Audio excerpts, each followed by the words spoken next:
beat is and I told her today, I said the world is yours. And I'm like, this ain't talking like this. So whoever you think is the best, they not making the world is yours. They're not making If I Rule the World. They're not making Juice. They're not making Warner. They're not making Sky's the Limit. They're not doing it. They're not making Can't Act the Hustle. They're not making The Evil. They're not making Pop. They're not making it. No disrespect. I'm a rapper. I'm not making it. These buying my style, I hope they got dental plans. So get it straight from the source and cut out the middleman. Get that pure dough. What you get that pure dough. Go get it straight from the source and cut out the middleman. Then you get that pure dough.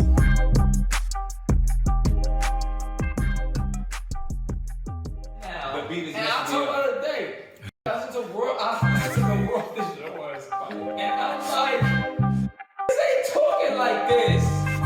So whoever you think is the best, they not making the world is yours. They're not making If I Rule the World. They're not making Juice. They're not making Warner. They're not making Sky's the Limit. They're not doing it. They're not making Can't Act the Hustle. They're not making The Evil. They're not making Pop. They're not making it. No disrespect. I'm a rapper. I'm not making it. These buying my style, I hope they got dental plans. So get it straight from the source and cut out the middleman. Get that pure dough. What you get that pure dough. Go get it straight from the source and cut out the middleman. Then you get that pure dough. It's me, handsome. Us too. Us too. Here with my bros, Big U, the General, and James Rich, aka F Pace Jimmy, is here. He's here. Money bags. We are back with another episode of Verse for Verse. Yes, sir. And we're going to give y'all that segment. Y'all might have seen the other one. It's called Storytime, a story to tell, storytelling. I don't know, but it's about a story. Yes, we're going to talk some story talk. You know what I mean? Yeah. James Rich actually wasn't here on the last one. No. But he's here now, and he's going to tell you guys one of his favorite storytelling songs by a great artist. Yes. What do we got Literally, going this is on my here? favorite story that's ever been told on record, personally. That's big. We've done him before, pause. Yeah, it was. With Dumb and Dumber, Dumb and Down. Dumb and Dumber. Lupe Fiasco. Hip hop has saved my life. Hip hop saved my life, right? So we're gonna start off like this. I want to do something, I think. I don't know if it makes sense or not, but let's try it. What is this story about? Stories about the journey of a dude fulfilling his dream of becoming a hip hop artist, right? But it's in the midst of turmoil and struggle, as the story usually goes. And hip hop is the thing that keeps him on track and gets him out of those dire straits of the hood. All right, let's get to it. So this story, he's speaking in a third person. So it starts, he said, I write what I see. Write to make it right, don't like where I be. I like to make it like the sights on TV. Quite the great life, so nice and easy. See, now you can still die from that, but it's better than not being alive from straps. Agreed. A meat notebook and a big that click when it's pushed and a whack ass All beat. right, let's slow down. I was about to stop right there Let's slow anyway. down. Let's slow down. So what's happening right now, Rich? What's going on here? So he's talking about why he writes, right? He's talking about why he wants to rap, right? He writes what he sees, but he writes to make it right, don't like where he be. So he's writing to give himself, I think, in my opinion, writing to give himself a better future, a better reality, because he doesn't like what he sees and where he's at, even though he writes about where he's from. Facts. Got it. Let's keep going. Right? But I want to just point this next line out where he says, it's quite the great life, so nice and easy. That's what he's writing about. But he says, see, now you can still die from that, but it's better than not being alive from straps. And I think that's cool because he's talking about, I think it applies to what's going on right now. Like, being a rap artist is still dangerous. You know what I'm saying? Like, coming up, making it out of the hood is just as dangerous as being in the hood. You know what I'm saying? I think that's what he's talking about. It's like, you can still die from trying to make it as a rap artist, but it's better than dying in the hood on some bullshit. You know what I'm saying? So He goes, but it's better than not being alive from straps. Agreed. A mead notebook and a bic that click when it's pushed and a whack ass beat. That's a track that's weak that he got last week. Cause everybody in the stew was like, that's that heat. A bass heavy melody with a sample from the 70s with a screwed up hook that went stack that cheese. Something, stack that cheese. Mother, sister, cousin, stack that cheese. He couldn't think of nothing. Stack that cheese. He turns down the beat, writer's block MPs. Crying from the next room, a baby in need of some Pampers and some food and a place to sleep. That plus a black Cadillac on these is what keep him on track to be a great MC. Woo. Woo. Yeah, man. I mean, this is one of them ones, man. It's one of them ones, like, you know, because there's a lot of stories being told. Oh, my bad. It's a lot of stories being told, and this one has 3 verses. Yes. You know, it has a beginning, it has a middle, it has an end. Yeah. I appreciate that. It's a that. movie. Yeah, I really appreciate that. You know, he starts off explaining why he writes, and you know, I'm a writer myself. You know, obviously lyrics is a thing, but I just like to write. Like one day I'm gonna write a book. You know, so it's just him explaining this is why it all started. This is why I'm doing it. Yeah. This is, you know, and then giving you the actual visual. I love visuals as well as my entendres, you know. A meat notebook. You get to envision the notebook. You know what I'm saying? Crying from the next room, a baby. Before he gets there, I'm going to go down the line. You know what I mean? He got the beat from the studio, even though it was whack, but because everybody was in there, it was like, nah, this is that. Yeah. You need this. Niggas that do music gotta be able to relate you to that. Feel me? Niggas is like, nah, you need this. This is fire. That's the one. And but he took this whack ass beat because everybody in the stew was like, that's that heat.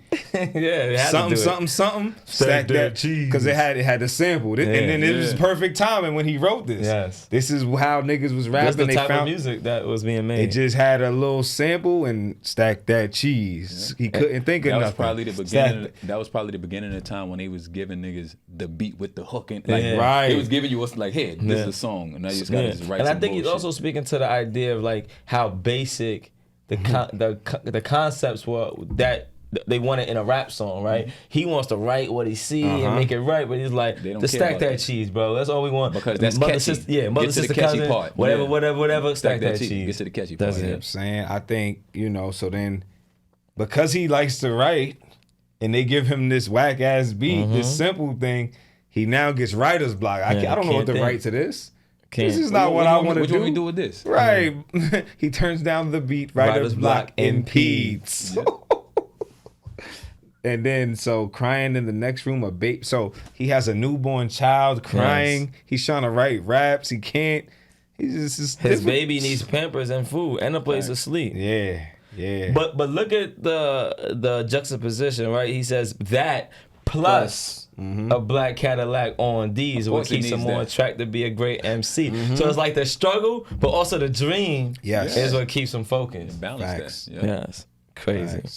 Right. So the next, I'm gonna go into the next verse. Yep. Let's do it. So verse 2. He reps Northside, so he rocks them braids. 1,100 friends on his MySpace page. Stack that cheese, got 700 plays. The producer made him take it down, said he had to pay. Open mic champ 2 weeks in a row. XD boy with a B-boy flow. Glow like Leroy, you should see boy go. Got a daddy serving life and a brother on the row. Best homie in the grave, tatted up while in the cage. Minute Maid got his mama working like a slave. Down baby mama who he really had to honor, cause she was his biggest fan. Even let him use her Honda to drive up to Dallas, went to open up for amateurs. Let him keep a debit card so he could be gassing it. Told her when he get on, he gonna take her to the Galleria, buy her everything but the mannequins, you dig? I get goosebumps on that part every time. Listen, I'm not gonna lie. It just hit me again. I got him. I get goosebumps every time. I definitely listened to this on the way here, and even at the this part. I never don't get goosebumps. I'm about to say this part didn't give me goosebumps when I was driving. Right now it did, but this last verse, I almost crashed the car. I was like, whoa! How did he put this much feeling in this record? Like. Because as much as we know, there's a bunch of people out here that's trying so hard to become artists and rappers and, you know, whatever they're trying to become. and they're struggling. You know, we seen the show American Idol. They tell these backstories. People is driving to get to this place just to hours. You know what I mean? Leaving their family, quitting their job. They tell their job, I'm not coming back. I gotta go try out. I'm trying to do this for my life. You know what I mean? This is what I believe in. But he really put it in this record and gave us all the pieces that us artists should be able to feel. That's what I was gonna say. He pulls out all of those emotions that artists go through, right? He's talking about, you know, his mother, like he's talking about his mother working so hard. So I'm sure that's a driving factor for him, right? Wanting to, you know, make some money and support her, right? And then he talks about his baby mother who's holding him down, you know what I'm saying? And that's my favorite line at the end when he says, after she did all that, let him use her card, let him use her debit card, and then he says when he gets on, he's gonna take her to the Galleria and buy her everything but the mannequins. You know what I'm saying? I think that's so cool because it's almost like he knows he owes these people. Of course. Like it's not even about him really. And most of the time, real artists, it's not really they trying to express something. All he wanted was a black Cadillac. That's all he wanted. Come on. He didn't even say no bunch of jewelry. He didn't say no bunch of shit. Just some Pampers, some food for his baby, and a black Cadillac. And I think too, like the way he was able to create the imagery is important. That's why we always talk about how that's one of the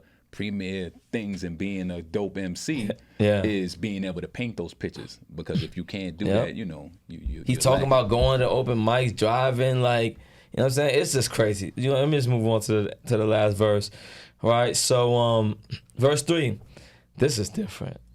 His man called, said your time might be now. They played your freestyle over Wipe Me Down. They played it 2 times, said it might be crowned as the best thing out the H-Town in a while. He picked up his son with a great big smile, rapped every single word to the newborn child. Then he put him down and went back to the kitchen and put on another beat and got back to the mission of get his mama out the hood, put her somewhere in the woods, keep his lady looking good, have her rolling like she should, show his homies there's a way other than that flipping yay. Bail his homie out the jail, put a lawyer on his case. Throw a concert for the school, show the shorties that it's cool. Throw some candy on the caddy, chuck the deuce and act a fool. Man, it feels good when it happens like that. 2 days from going back to selling crack. Yes, sir.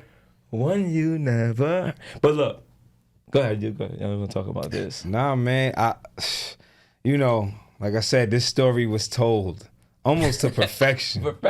Almost to perfection. This is so many people's story, though. You know what I'm saying? I live this story. Because this is the thing, right? Regardless of it being somebody's story of, you know, actually 2 days from going back to selling crack, these people went back to selling crack. There's the people that said, damn, I it wish it happened the way I wanted to, so I gotta get back. I gotta go back to my 9 to 5 or whatever it is. I gotta get back to whatever I gotta do because this music isn't working. Yep, I got obligations, I got responsibilities, and if this ain't working, I gotta get back to it. You know what I think about, and that obviously, well, in that last line, the man, it feels good when it happens like that. 2 days from going back to selling crack.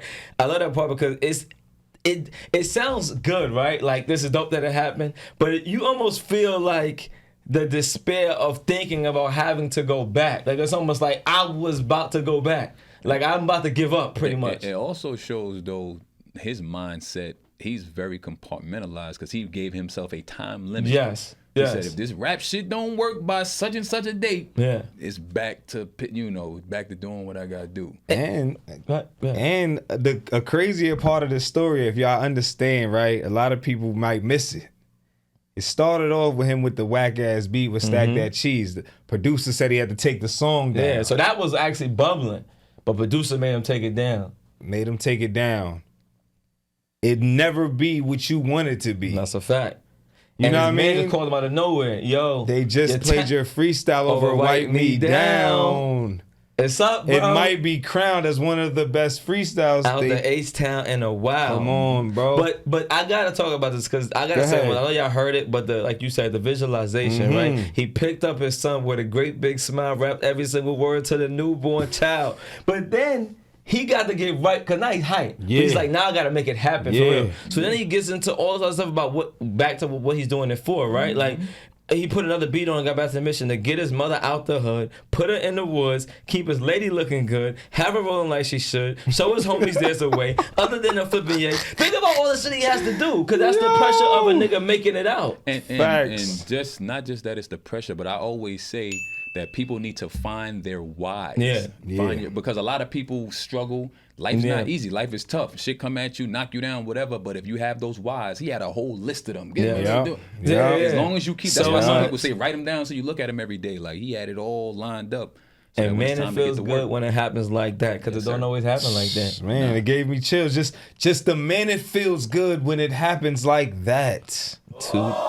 2 days from going back to selling crack. That's my favorite line in rap history. I'm telling you right now. That's my favorite 2 bars in rap history. Yeah, man. Lupe Fiasco, man, it feels good when it happens like that. 2 days from going back to selling crack. Yes, sir. But I gotta give him this hook real quick. Go ahead. So the hook goes, one you never heard of, push it harder, further. The grind might feel like murder, but hip hop, you saved me. One you never heard of. I push it harder, further. The grind might feel like murder, but hip hop, you saved my life. Right, so that's a story of a lot of artists, right? Like the grind is such. He's saying the grind feels like murder. Like trying to achieve this is killing me, actually. But the only thing that keeps you going is the music and the love for hip hop. So this is what this show is about. Well, not just hip hop, but all music. I mean, it starts with hip hop, not for nothing for me. You know what I mean? R&B obviously as well, but I grew up listening to hip hop and R&B. That was like one thing. You know what I'm saying? So for me, it definitely starts with that. I know music didn't start, it starts from jazz and all these other things, but for me, hip hop really saves lives, you know what I'm saying? So, this is, we have another guy, Common, who wrote a song about his love for hip hop and stuff. Songs. Right, you know what I'm saying? So, this is a thing that I still love her, used to love her. And that's why this song I think is so dope, because, he's from our era. Yes. And he did it different than other people have done about hip hop, saving their life, Which I think was interesting. He really told a real story. That's what it feels like. But still brought all like the emotions and ideas, because it's like you can this could be a movie, but because it touches on all the like the emotions, like you could tell a story sometimes, but it doesn't really give you anything else. It's just a story. So I think this was done flawlessly. Like I said, I've said it many times, Lupe is one of my favorite rappers of all time, and this is my favorite story of all time in hip hop. Listen, super dope. This was another episode of Verse for Verse. This is that segment, Story to Tell? Story time. I like story time. This is story time. Yeah, let's do it. It's me, Handsome. Like, share, comment, subscribe. We out of here. Big U, James Rich, we in the building. The world is yours.